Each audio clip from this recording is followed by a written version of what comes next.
Pessoal, bom dia então, alegria estar aqui com vocês. Vou então começar a nossa aula, vou orar. Os adolescentes ficam aqui hoje, tá? Excepcionalmente hoje, talvez semana que vem, mas já volta para a aula para vocês lá, tá bom? Então eu vou orar e a gente começa, e as crianças podem ir hoje aula com o tio Flávio, tá bom? Perdoa qualquer coisa. E aí, tudo bem? Tudo bem? Bom dia. Bom dia, bom dia. Oremos então. Senhor, muito obrigado que o Senhor está aqui hoje. Obrigado que a gente pode retomar a escola bíblica e que seja um tempo de aprendizado para mim e para os meus irmãos, e a gente exalte o Teu nome em tudo que a gente fizer. Em nome de Jesus eu oro. Amém. Estão vendo aí, turma, a apresentação? A gente começou então a disciplina de panorama do Novo Testamento, e é uma disciplina que eu tenho dado aqui e ali. Já dei algumas vezes no Palavra da Vida e dei ano passado também em São Paulo. Então, agora é a terceira vez. Vocês vão ter, os que forem fazer o curso, vão ter uma disciplina parecida com essa no segundo ano. No segundo ano. Então, mas não sou eu que vou dar. Então, pode ser que o professor use um outro Novo Testamento, né, para ele dar um panorama para vocês. Mas enquanto for comigo, nesse esquema aqui, a gente vai conversar um pouquinho, alguns dados gerais. Eu não lembro se a gente já lidou com isso. Se vocês lembram, vocês me falam. Mas são alguns dados gerais hoje, e depois conversar um pouquinho sobre o Império Romano e as estruturas políticas, sociais, culturais, religiosas do Império Romano, que é um império que está dominando o mundo na época de Jesus. Ok? Então, tem coisas que vocês vão ter aqui que eu nunca aprendi em lugar nenhum. Eu aprendi sozinho, então deve estar tudo errado. Mas vocês vão aprender errado junto comigo aqui hoje, então. Alguns dados gerais do Novo Testamento. Então, no Novo Testamento nós estamos falando de 27 livros escritos em grego. Vocês já viram como que é a letra grega, não?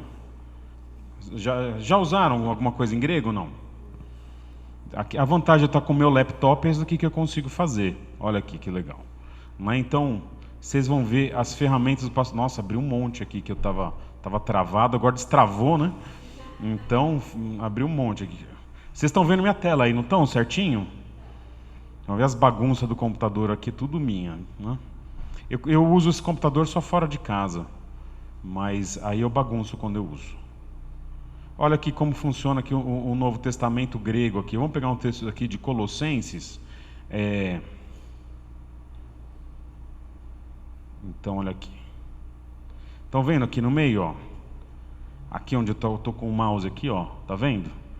Isso daqui é versículo 11. Opu uk eni elen kai hildaios peritomé kai acrobistia. Enfim, sabe o que significa isso? Eu não tenho a menor ideia, eu tenho que pensar na hora de fazer. Às vezes eu traduzo certinho. Tem muita coisa que eu já traduzo de cabeça, mas tipo assim, eu não falo grego, né? Então, essa é aqui que a gente lê o idioma grego. Esse grego aqui não é o grego que os filósofos usavam. O que os filósofos usavam é o chamado grego clássico. É muito parecido, mas é de 400, 500 anos antes desse período aqui. Então, o período do Novo Testamento vai ser o chamado grego koiné, ou grego comum, que é o jeito que as pessoas falavam na época de Jesus. Ele foi escrito do jeito que se falava. Okay? O que é muito comum em linguística. Você não registra as coisas a partir do, digamos, da norma, né, dos livros, mas registra como as pessoas falam. Então isso acontecia na época do Novo Testamento. Esse é o grego, então, chamado grego comum. Então ele é levemente diferente do grego clássico, mas quando a gente faz... Vocês já perceberam? Hoje vai ser assim no sermão, né? Que eu trago para vocês essa palavra, ela tem a ideia de... E aí você fala, pô, não está no meu texto essa ideia. Como que a gente faz a pesquisa? A gente pega o grego clássico, como essa palavra foi usada no grego clássico. Depois a gente pega como essa palavra foi usada na tradução do Antigo para o Novo Testamento, que foi no período intertestamentário que nós já estudamos. Então, como que os judeus leram em hebraico e traduziram para o grego a mesma palavra no Antigo Testamento. E depois a gente pega a literatura extracanônica, que é a literatura que não é literatura bíblica. E olha como essa palavra é usada no senso comum. Às vezes a gente usa a etimologia da palavra, mas com muito cuidado. Etimologia de palavra é um problema. Ademir sabe disso. Palavra amor. É boa a palavra amor? Não é? A raiz, né, de amar, né? Aí vogal e tal, não é? Aí se eu digo, daqui a 2000 anos alguém faz uma pesquisa, a palavra amor, né? O que significa? Olha, eu amo fulano, não sei o que lá, sabe? Aí o cara vê olha como a etimologia é perigosa. Aí vem a frase, fulano tem uma amante. Olhando a etimologia da palavra, você fala, nossa, ele é uma pessoa muito amorosa, né? Então é esse o sentido? É um sentido bom? É um sentido ruim, mas a etimologia vem de um verbo bom. Então, tem que tomar cuidado com a etimologia da palavra, com raiz, essas coisas. Então, a gente usa com muito cuidado esse tipo de coisa. Mas é esse tipo de pesquisa que um pastor faz durante a semana, quando ele quer trabalhar com termos e definir termos. É claro que eu não preciso ler os grandes autores para ter a palavra. Eu pego livros e autores que fizeram esse trabalho por mim e tenho que confiar que o trabalho dele foi competente o suficiente.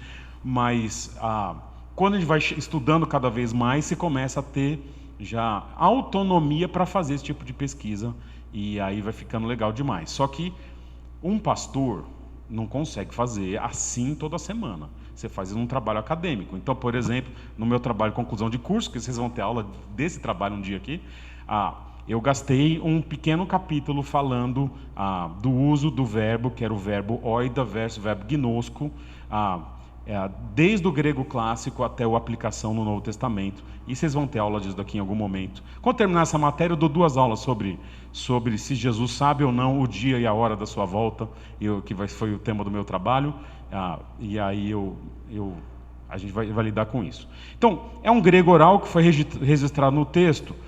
E os maiores livros é o livro de Mateus, o livro de Atos, em termos de capítulos, mas em termos de versículo, é o livro de Lucas, que tem 1149 versículos. Lembrando o seguinte, quando você pega o manuscrito grego, não tem versículo lá.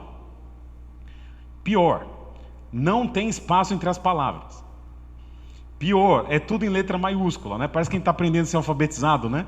É tudo em letra maiúscula grega e, dependendo, tem alguns tipos de letra grega. Então, é horrível ler manuscrito, horrível. A gente prefere ler a transcrição, alguém que olhou, leu, enfim. Mas a divisão de versículos é bem posterior. Até você vê às vezes, né? O camarada está terminando o raciocínio, acaba o capítulo, mas você começa o capítulo seguinte e é o mesmo raciocínio anterior. Então, quem foi fazer a divisão não se ligou que o texto não terminou ali. Então a gente toma muito cuidado com isso, toma muito cuidado com o título de capítulo, não é inspirado por Deus, a não ser que seja um salmo que diz lá, que está no texto possivelmente original, com ali, Salmo de Davi, cântico segundo a melodia, as andorinhas, né? E aí, isso pode ser que seja a palavra de Deus. Agora, a parábola do filho pródigo, você fala, olha, está dizendo aqui... Então, isso foi alguém... séculos posteriores da Igreja Católica, provavelmente, que colocou esse título. Aí, quando você pega uma nova versão, o cara muda o título, enfim. Então, esse tipo de coisa não compõe o texto, ok? Lembrando qual a divisão básica do Novo Testamento, nós temos o Evangelho e Atos, e nós temos nos Evangelhos e Atos algumas divisões. A primeira divisão, isso eu sei que eu já passei aqui, então estou lembrando isso daqui. É a divisão que a gente chama os sinóticos. Mesma ótica, sim, né, de comum, a mesma ótica. Mateus, Marcos e Lucas. Já viu que são parecidos? Já viu? Na leitura que eu passei para vocês estão fazendo leitura ou não? Não estão, né? Nossa, eu só pedi que eu fui bonzinho a leitura de Marcos. Não passei para vocês? Passei sim. Né? Depois eu passo para vocês pelo zap. Né? Se não está no zap, ninguém faz. Não é oficial. Depois tem o Evangelho de João, escrito posteriormente, e é um evangelho... Sim, uma dose, por favor. Não? Você viu que ele fez assim? João, ele tem uma perspectiva muito singular. E, como eu falei para vocês, é super difícil o Evangelho de João, hein? Nossa, difícil. e depois o livro de Atos, que é uma continuação do Evangelho de Atos. As epístolas paulinas, que vai de Romanos a 2 Tessalonicenses, e as epístolas pastorais, que são paulinas. São paulinas. Tá vendo? Mas elas são chamadas pastorais porque elas são direcionadas a pastores. Filemon entra aí meio na lambuja aí, mas não é para pastor Filemon. Mas 1ª, 2ª Timóteo e Tito são epístolas para pastores. Então, você quer saber que você quer cobrar o pastor de alguma coisa? Você tem que fazer assim. Sugestão, vai primeiro nas pastorais. Pergunta, vê lá se eu preciso ser assim ou fazer assado, né? Precisa, está escrito aqui. Aí você vem e cobra. Não está lá, mas eu quero assim. Aí a gente conversa, né? A gente negocia, né? Aí o preço é maior. E as epístolas gerais, que elas são ou escritas para um público maior, aos da dispersão, as 12 tribos da dispersão, ou elas não têm um público tão específico, e aí são de Hebreus até Judas. Obrigado. Tá com aquele açucrinha maneiro? Obrigado. Nossa, eu não sei o que eu faço agora. Eu arrisco ou não? Eu arrisco ou não. E Apocalipse. Apocalipse é um gênero literário. E dentro desse gênero literário, daquele período da antiguidade, um gênero greco-judaico, um autor bíblico, João, escreveu um livro também sobre o Apocalipse. Senhor Jesus, cuida do nosso computador aqui, não? Serjão, isso. Minha pedaleira, não? Obrigado. Uma coisa importante que eu não me ative nesse púlpito não tem porta-copo, né? Cara, isso é um erro gravíssimo. Devia ter um porta-copo aqui assim. A turma da marcenaria aí, vamos ver se Deus está tocando o seu coração. Depois te dou o modelo de porta-copo que eu quero, né? Pois é. Turma, os estilos literários que a gente tem no Novo Testamento são a biografia grega adaptada, chamada bioi grega, bios, ioi é no plural, as parábolas, provérbios, tem muito provérbio no Novo Testamento, especialmente no Evangelho de Mateus, epistolar, que são cartas, e literatura apocalíptica, né? E o autor, se ele é judeu, se ele é gentil, e o público de cada livro determina o propósito, determinam qual que vai ser o gênero, ok? Quando que o Novo Testamento foi escrito, né? Antigo Testamento a gente vai falar de 1500 anos, mais ou menos, entre Moisés, e 1200 anos, entre Moisés e o final ali. Mas no Novo Testamento a gente fala de 100 anos. João Batista surge por volta do ano 4 a.C. Sim, como existência, né? Mas é um pouquinho antes de Cristo que começa o Novo Testamento e ele termina por volta do ano 95. Então você quase um século, são 100 anos de... o cristianismo começa com 12 homens, mas ganha o mundo aqui com o Novo Testamento, ok? Algumas datas possíveis aqui, depois a gente vai lidar com cada livro do Novo Testamento, mas a gente está falando de revelação bíblica agora, então os acontecimentos vêm antes de começar o século I, lá pelo ano 5 a.C. Mas a revelação escrita começa a partir do ano 45, com a teoria de que Tiago foi o primeiro autor do Novo Testamento, Tiago, irmão de Jesus. E essa teoria é muito bem estabelecida, pouca gente critica isso. E depois Paulo, em poucos anos, começa a escrever muita coisa, provavelmente, antes dos evangelhos estarem escritos. E é interessante, então, que a revelação das cartas vem antes da revelação dos evangelhos. Só que as cartas, para a gente, que depois pegou a revelação inteira, elas fazem pouco sentido sem os evangelhos. Mas como Paulo esteve ali próximo dos autores dos evangelhos, ele escreve as cartas depois antes dos evangelhos serem revelados. O primeiro evangelho, há duas teorias, que é a primazia de Marcos e a primazia de Mateus. Seja como for, quem defende a primazia de Marcos vai dizer que Marcos foi entre o ano 50 e 60. Quem defende a primazia de Mateus fala que Mateus foi nesse período, ok? E aqui estão a cronologia mais ou menos aqui, olha lá. Então, e a divisão também por estilo, né? Então, você tem na vida de Jesus o que é trazido ali, depois, não dá para ver direito, né? Mas se você tem um bom óculos, depois vocês vão ter acesso ao material, tá, turma? É só me lembrar de colocar no site. Diga, Carla. Uma pergunta, como se faz mais ou menos a datação das cartas? É assim, é um processo super complexo. Você está levantando a mão, está segurando a parede da igreja. Não solta não, né? Ele fez assim e segurou a coluna. Ele falou, meu Deus, né? Segura aí então, Gil. Esse processo é complexo, Carla. Então, por isso a gente fala de teorias, né? As teorias indicam, eles vão pegar especialmente o uso de vocabulário. Então, por que se fala de Tiago ser o primeiro? O vocabulário teológico de Tiago indica que alguns termos não estavam desenvolvidos ainda, como foi desenvolvido nas cartas de Paulo, como, por exemplo, justificação. Tiago tem uma teologia ainda incipiente nessa questão. Então, ele fala de um aspecto que depois ele vai ser desenvolvido por Paulo e ganha uma outra conotação. E a gente vai usar muito também o testemunho do livro de Atos. Então, mas é super complexo, por isso que tem as teorias. E as teorias envolvem especialmente a revelação dos evangelhos sinóticos.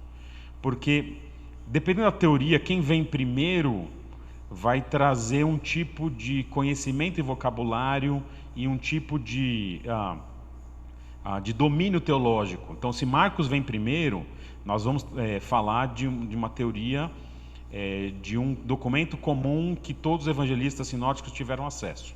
Se Mateus vem primeiro, foi Mateus quem trouxe algumas coisas a partir do grupo dos 12. Mateus era discípulo, Marcos não. Enfim, mas isso é um processo complexo, né? Normalmente a gente pega também as informações dentro do livro. Então, por exemplo, quando Paulo escreve aos Coríntios e fala, já vos escrevi em carta, você fala, peraí, eu pego o livro de Atos, vejo quando ele fundou a igreja, ele está escrevendo uma carta que é uma segunda carta, que não é a primeira, então eu tenho que avaliar qual que foi o período que ele teria para escrever uma carta. Então, mas é complexo, a gente não tem muita absoluta certeza. Tanto é que normalmente nos manuais vem do ano 53 ao ano 57. Mas não é que nem o Antigo Testamento, que você tem teoria sobre Cantares, que é do ano 1000 até o ano 400. Né? Então, no Novo Testamento são poucos anos, mas você não tem certeza. Né? Agora, João, você sabe que ele escreveu depois, Apocalipse é depois. Ele está na ilha de Patmos, é o fim da vida dele, é mais do que o ano 90. Né? Enfim, então, Tiago morreu por volta do ano tal, então tem que ser antes. Paulo foi decapitado em 68, então você precisa saber que foi antes. A não ser que tenha sido, né, psicografado. Aqui a gente não acredita muito nisso. Então, muito, né? Não acredita muito. Então, é mais ou menos, então tem que ser do ano, Paulo se converte no ano 50, não lembro essas datas, e morre no ano 68. Então, nesse range, quais são as cartas que poderiam estar na ordem, né? E a gente acompanha com o livro de Atos, ok? É por aí. Então, tem gente que passa a vida estudando a datação de um livro. E aí faz uma teoria e fica famoso, né? Para o bem ou para o mal, né? Então, é interessante, tem gente que estuda manuscrito a vida inteira. São acadêmicos que têm um papel muito importante, talvez não para a igreja, mas para quem estuda para alimentar a igreja. Então, há toda uma cadeia de estudos, e muitos nem são crentes, né? Mas estudam manuscritos e nos ajudam muito. Enfim, é uma pena, né? O camarada fazer isso e não ser crente. Quem são os autores, né, do Novo Testamento? Os apostólicos são só 4, que é autor e apóstolo ao mesmo tempo, que são Mateus, João, Paulo e Pedro, que eram amiguinhos dos apóstolos, né? Marcos, muito próximo de Pedro, e Lucas, muito próximo de Paulo. Da família de Jesus, nós temos Tiago e Judas, e o autor desconhecido, o autor de Hebreus. Okay? Não são muitos autores, né? Então 1, 2, 3, 4, 5, 6, 7, 8, 9. 9 autores para 27 livros. Ok? Então, olha que interessante, temos dos 12 apóstolos, né, Paulo 13, nós temos apenas 4 que são autores, os outros tiveram outros papéis, tinham um papel de trazer o alicerce doutrinário para a igreja, mas não registraram. Então é interessante que nem... E tem gente que não compõe esse grupo e registrou. E só lembrando, vocês vão ver isso em teologia sistemática, quem fizer o curso comigo, e eu sou tão chato nessa parte, mas eu sou chato em outras também, mas nessa especificamente. O autor não é inspirado por Deus. Não é inspirado. Momento heresias. O autor, Júlio, não é inspirado por Deus. Você sabe disso. Eu te falei isso em aula. Eu te pego agora. Não? O autor não é inspirado por Deus. Você vai ver um monte de teólogo falar que o autor é inspirado por Deus. Não é essa a linguagem teológica e não é a linguagem bíblica. O que é inspirado por Deus é o livro. O autor, a linguagem bíblica, ele é iluminado. A linguagem de 1 Pedro. Ele é impelido. O texto é inspirado, não o autor. Se o autor fosse inspirado, tudo que ele escreveu, se acharem hoje uma carta de Paulo, rapaz, fizemos uma escavação, debaixo de uma cama tinha uma carta de Paulo. E aí você fala, agora é Bíblia. Não, para ser Bíblia, o livro tem que ser inspirado. Paulo escreveu outros documentos que não foram inspirados por Deus. Então o autor, ele foi iluminado no momento específico para escrever um livro. E aquele livro tem a qualidade da inspiração. Então é só aquele material. Então se descobrir uma carta de Paulo vai ser super legal, dificilmente vai ter um erro teológico, mas não é um texto inspirado por Deus. Ok? O texto inspirado é esse. Então o livro é inspirado, o autor é iluminado. Mas você vai ver um monte de gente falando, porque o autor foi inspirado, mas se for para ser chato em teologia, a gente é chato. Não? Então o livro é inspirado, não o autor. Ok? Então, aqui, agora relacionando o autor com sua obra. Diga, Simone, diga. Já desistiu de novo do curso, já? Não. Olha lá, quem escreveu mais aqui? Quem escreveu mais? Quais são os caras que escreveram mais aqui? Será que foi Paulo? Se você juntar as páginas, não sei, né? Porque o maior livro que ele escreveu, se eu não me engano, foi Romanos. Talvez 1 Coríntios, não sei. Não é? Mas olha, João escreveu bastante, porque João escreve um evangelho, escreve Apocalipse também, não é? E Lucas escreve bastante, escreve 2 livrões. E agora você tem um camarada como Judas que escreve um livro de um capítulo só. Né? Então, mas melhor, né? O cara entrou no meu... Esses camaradas estão registrados na história para sempre. Porque a história do mundo vai passar. Essa história aqui não. A Bíblia, a palavra de Deus permanece para sempre. Então quem foi registrado na Escritura, isso é legal, hein? É legal e é ruim também. Quem ficou registrado na Escritura ficou para sempre. Por que é ruim? Porque tem gente que foi registrado no pecado lá. Ficou registrado para quando? Para sempre. Então não reclama. Eu quero estar na Bíblia. Calma, não sei. Você quer estar na Bíblia, você pensa que vai ser um Daniel, assim, mas pode ser que seja um Ananias, né? Então ficou registrado para sempre lá. Se foi para o céu, não sei, né? O Ananias. Vamos ler Atos 5 hoje aqui no céu. Não. Enfim, né? Acontece, né? Conversando em Império Romano, vocês têm dúvida nessa parte geral do Novo Testamento? A gente vai lidar com cada um dos livros aqui. Tem dúvida, Júlio? Sabe tudo já, dominou. Não nessa parte aqui, não parte introdutória. Conversar de Império Romano, então, a gente vai fazer uma síntese geográfica do Império Romano e agora sim a gente começa a lidar com algumas coisas mais inéditas aqui. Império Romano, a gente vai lidar com aqueles conceitos da geografia. Vocês já lidaram com o mapa que eu vou trazer aqui para vocês. Conceito de espaço, que é o conceito mais geral. Território, que é poder e espaço, quando você domina um espaço, seu território. Conceito de paisagem, que é aquilo que você vê. E o conceito de lugar é aquilo que tem um valor sentimental, seja de ódio, seja de amor, seja de tédio, né? A gente brinca às vezes lá andando de carro. Quando eles eram pequenos eu brincava assim: crianças, vocês querem que o papai dirija com emoção ou sem emoção? O que eles respondiam? Com emoção. Aí eu ia a 20 por hora. E eles falavam: puxa papai, eu pedi com emoção. E eu falava assim: tédio também é uma emoção. Não é? Lembram dessa? Ai, papai, ai, vai contar essas coisas aqui na igreja. Ai, ai. Vocês já conversaram um pouquinho comigo, né? Dona Ângela, lembra que nós conversamos desse mapinha aqui? Só trazer então alguma recordação. Você enxergou errado. Você estava olhando a parede aqui. Não, estou brincando, mãe. O que nós observamos desse mapa? A centralidade de Roma, que está na bota ali no meio, certo? Está lá? Olha aí, olha lá. Nós enxergamos que eles são que nem caranguejo. O Império Romano atua que nem caranguejo, beira-mar. Eles não subiram lá para, olha lá, Magna Germânia. Você morou na Magna Germânia, Andrés? Ou na Micro-Germânia?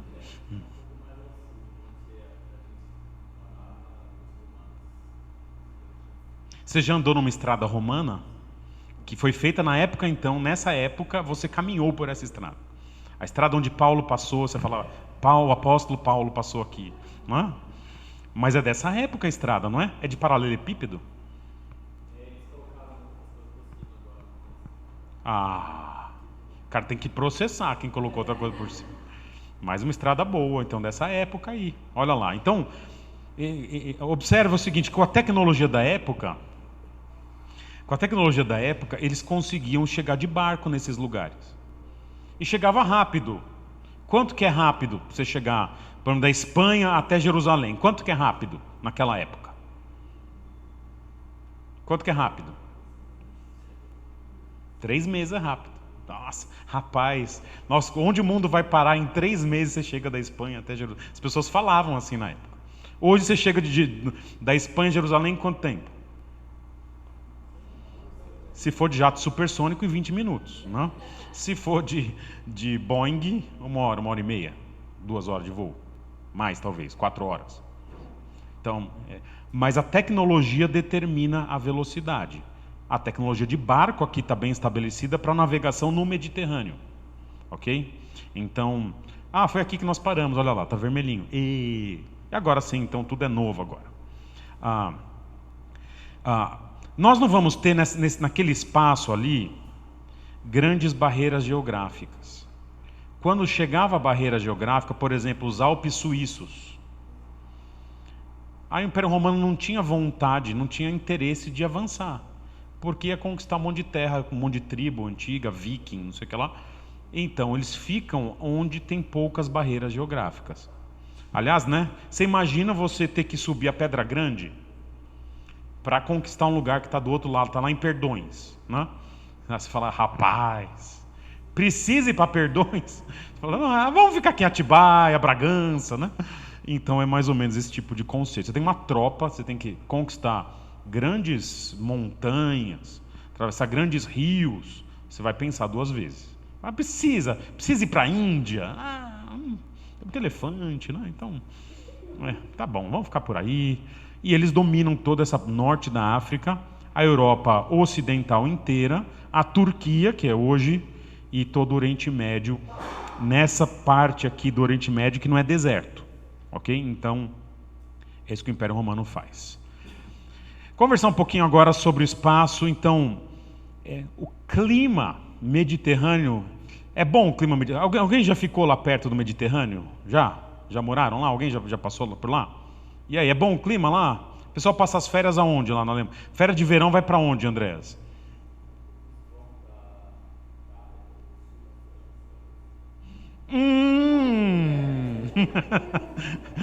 Eu só perguntei para te fazer a piada.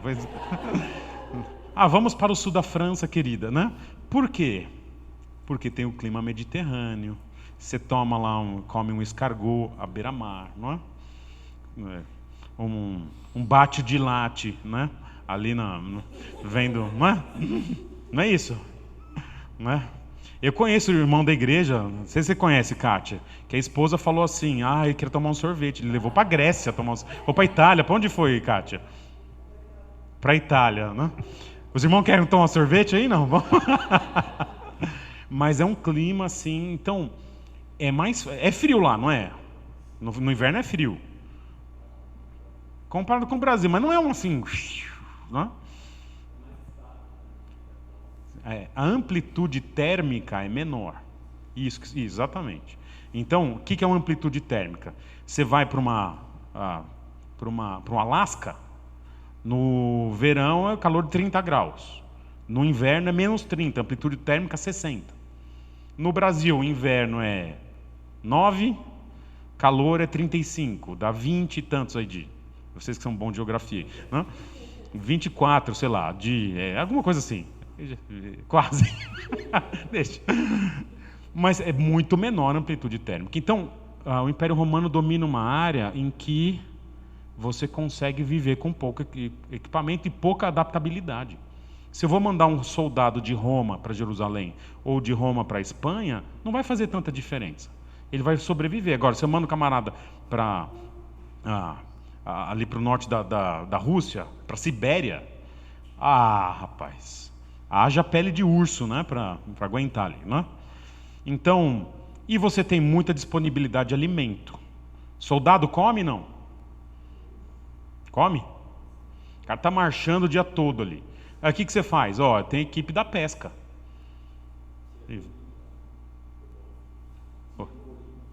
Tira o bolinho do bolso. Tem gente que tira bolinho do bolso. Eu conheci um aluno que foi assim. Mas eles sumiram com ele, com a identidade dele. Esse não existe mais, né? Mas se você não tem bolinho no bolso, você pesca, certo? Conversar um pouquinho da história do território romano aqui.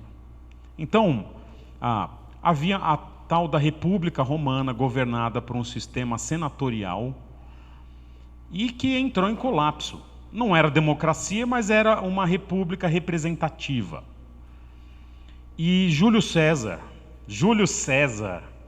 assume o triunvirato. Você é Júlio César mesmo, né? Temos o Júlio César, seu irmão é Marco Aurélio. Mais alguém tem nome de imperador? Davi, eu conheço um Davi, foi um rei.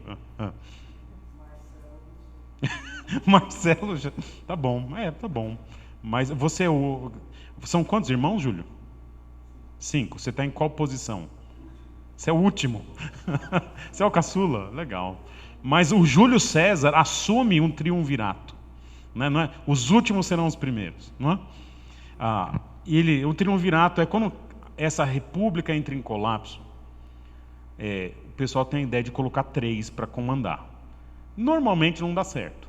Um deles se destaca. E Júlio César, então, ele se declara ditador perpétuo. Né? E ele vai comandar Roma, isso por volta de meados do século I a.C. E depois assume Otávio, que derrota Marco Antônio e Cleópatra, olha lá. Tudo aqui linkado, né? Cleópatra é desse período, no ano 31 a.C. E Otávio, então, ele vai receber o título de Augusto e a República Romana acaba. E ele se torna, de fato, efetivamente, o imperador aqui. E esse é o que nós chamaríamos de uma monarquia absolutista, no maior sentido possível do absolutista. Porque esse camarada vai ter poderes aqui sobre todo mundo. O imperador é considerado um ser divino a partir de agora, né? Então, e é uma ditadura com um enorme sucesso militar, né? Você vê, italiano antigamente era organizado, né? Os romanos. Agora, enfim, né? Mas eles eram muito organizados militarmente, especialmente naquela que é a rainha das armas, que é a infantaria. E Roma, então, você vê que quando a imagem que nós temos do Império Romano do soldado não é um soldado montado, é um soldado a pé.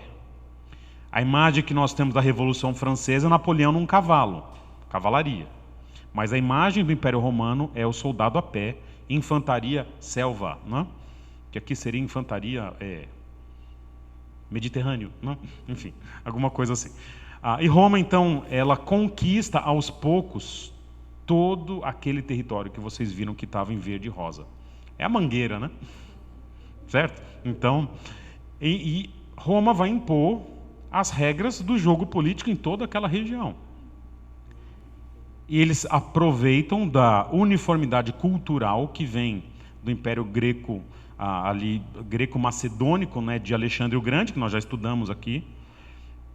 E eles impõem pela força a chamada Pax Romana, a paz romana. Porque é o seguinte, quando o pessoal pede ditadura no Brasil, qual que é uma das coisas que eles lembram assim? Que era bom. Era bom. Não? O que era? Alguém está com uma arma na rua e você tem um governo militar forte, o que você faz? Por favor, por gentileza. É assim, né? Põe no camburão e dá um sumiço no cara. Não é isso? Seja se é bom ou ruim, resolve. Então você tem mais segurança. Só que você perde outra coisa. Você fala, então não estou gostando do governo. Aí o que eles fazem? Põe no camburão e some também, né? E aqui é mais ou menos assim. Então Roma manda, as pessoas não têm liberdade, mas elas têm segurança. Então, se você quiser segurança em troca da liberdade, é uma possibilidade. Não é minha preferência, né, como vocês devem perceber. Eu prefiro as duas coisas. Mas se for ter que escolher, assim, eu prefiro alguma liberdade, inclusive de me defender, mas podendo opinar contra o governo, sem ser morto, né? Acho legal isso. Mas se não tiver, a gente é crente também. Pode pôr ditadura, que a gente continua crente do mesmo jeito, né? Só que dá uma sumida. Cadê o pastor? Sumiu.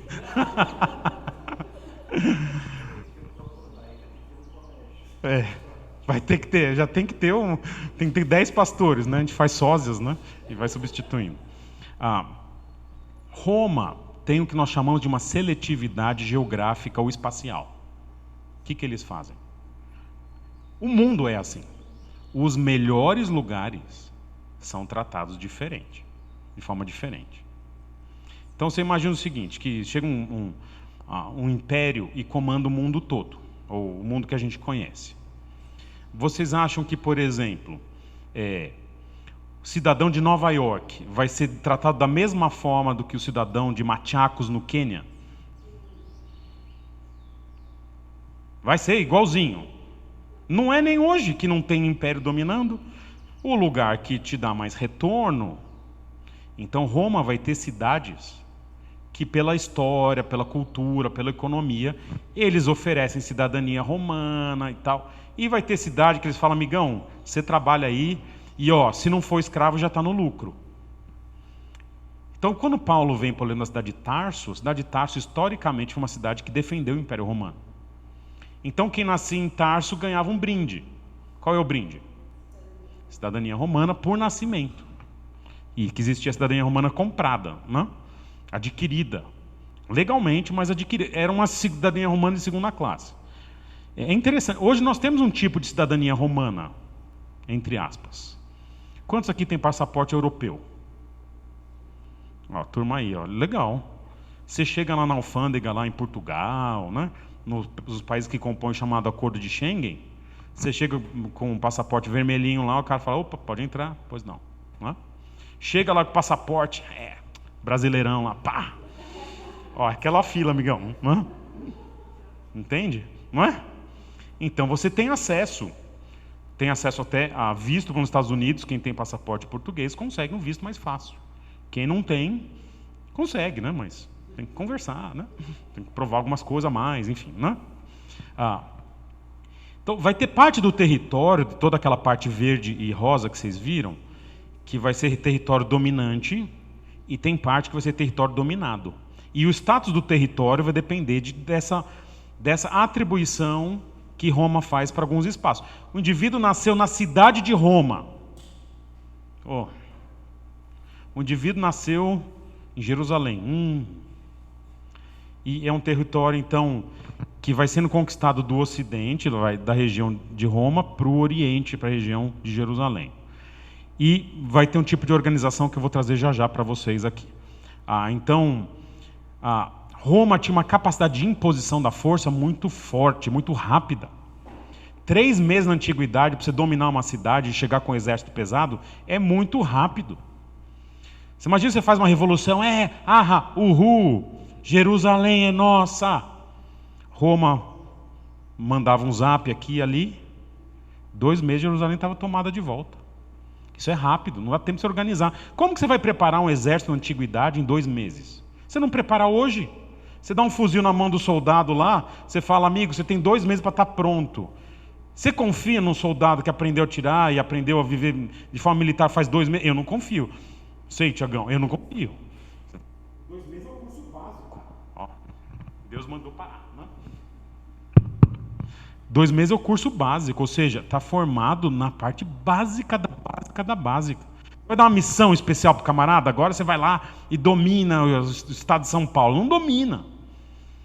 Nem hoje que tem tecnologia. Nessa época, então, 2 meses, você não prepara um exército de revolução.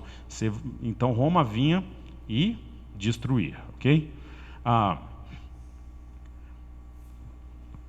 Algumas questões aqui, já falei também. Roma tem uma questão, então, de especialização territorial. Já foram para Brasília? Quem já foi para Brasília? Não foi no dia 8, não, né?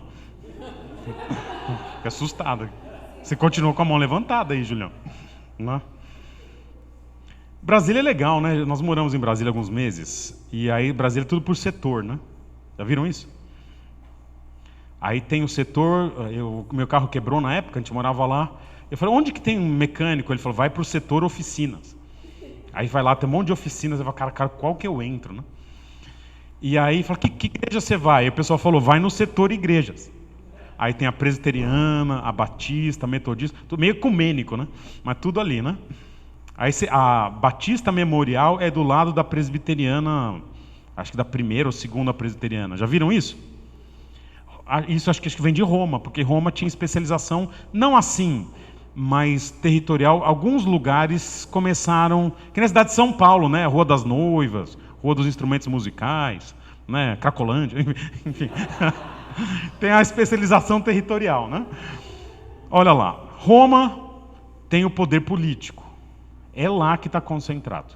E está concentrado o ventilador para nós aí também, Sérgio. Obrigado. Atenas se torna o lugar do pensamento filosófico.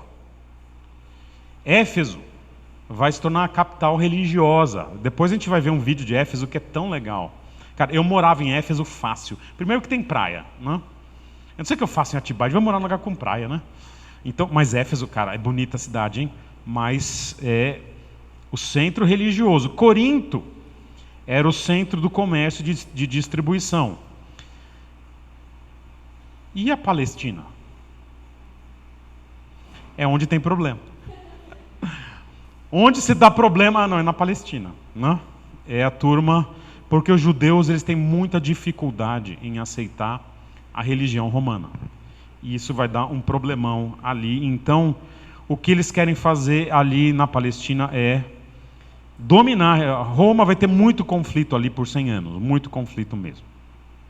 Como que se organiza o exército? Olha lá. Se organiza o exército romano de forma muito parecida com o que se organiza hoje a infantaria. Não sei como é na polícia, isso é no exército, é assim até hoje. Uma companhia são 3 ou 4 pelotões. Uma companhia tem por volta de 100 homens. Um pelotão, ele tem por volta de 30 a 35 homens. Mas olha como que era aqui. Então uma centúria, né, a gente usa até hoje a terminologia, eram 100 homens. 10 centúrias dava uma coortes, que hoje seria, quando você junta um batalhão, são 3 ou 4 companhias. Depois do batalhão vem o que mesmo? Vem o que mesmo, Tiago? Você lembra? No exército, a organização tem a companhia, o batalhão, é a brigada, né? Isso, a brigada. Então, a centúria equivale à brigada.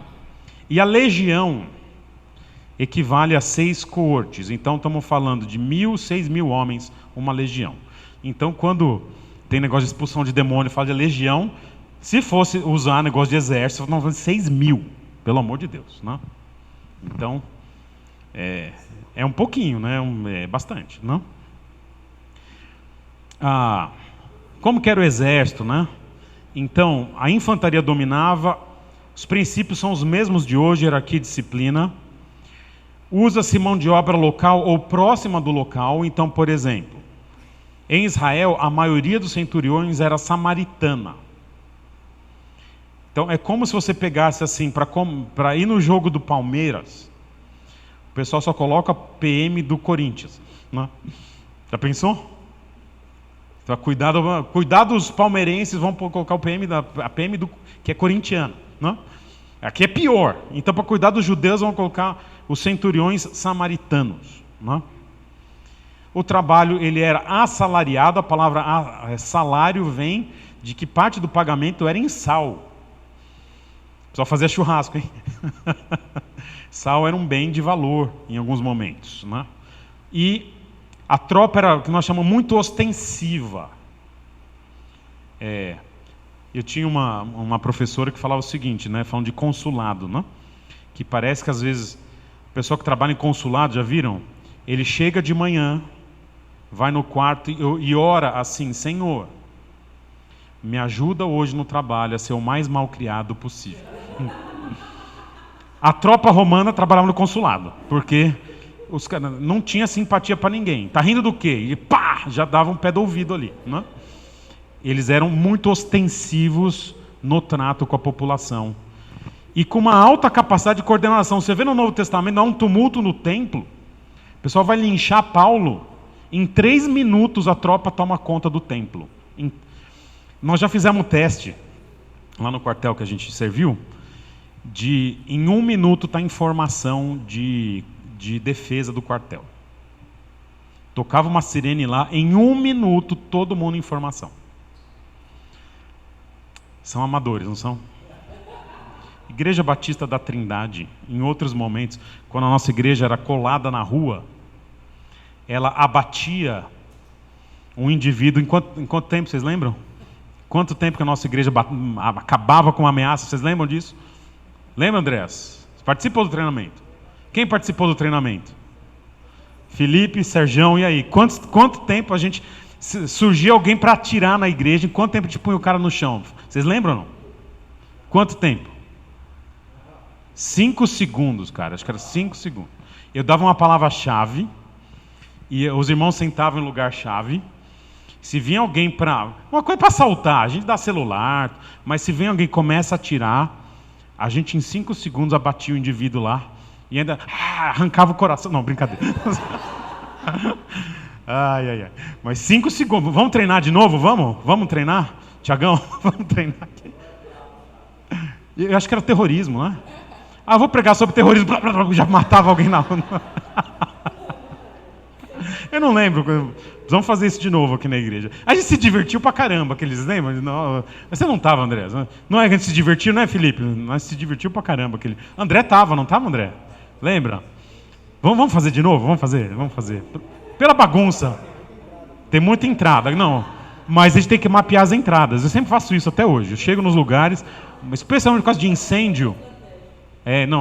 Mas aqui eu tenho uma vantagem. Eu tenho algum ponto cego para lá. Mas eu vejo muita coisa aqui. Então, eu estou de olho aqui.